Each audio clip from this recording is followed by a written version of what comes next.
சரி, நேற்று இன்ஸ்டாகிராம்ல ஒரே மெசேஜ் அனுப்புனது யாரு? உண்மையை சொல்லுங்க. ஜூலியோட அது ஏதோ நம்ம பேசிருந்துச்சு போறது, அதை தூக்கி போட்டு இதை பத்தி பேசுங்க, இதை பத்தி பேசுங்க. அவ்வளவு மானங்கட்டு போய் கிடக்குறோம் நாங்க.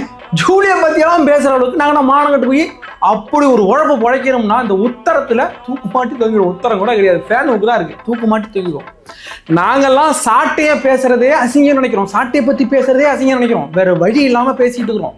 அவரோட தாக்கம் கொஞ்சம் அதிகமா இருக்கு. தாவேக்க பசங்கள்ட்ட டென்ஷனா இருக்கு, அதனால பேச வேண்டியதா இருக்கு. ஒவ்வொரு வாட்டியும் சாட்டையை பத்தி பேசிட்டு டெட்டாயில ஊத்தி வாய் கட்டிட்டு இருக்கேன் பாசு. நானு அவ்வளவு அசிங்க பிடிச்சவங்க. திமுக ஒரு ஆபாச பேச்சாளருக்கு ஒரு ஜெயில் தடவை 2 வருஷமா 3 வருஷமா அவரு கோயம்புத்தூர்ல ஒரு பொண்ணு வந்து விஜயோட டிஷர்ட் அடிச்சது இல்ல, அது இந்த சாட்டை.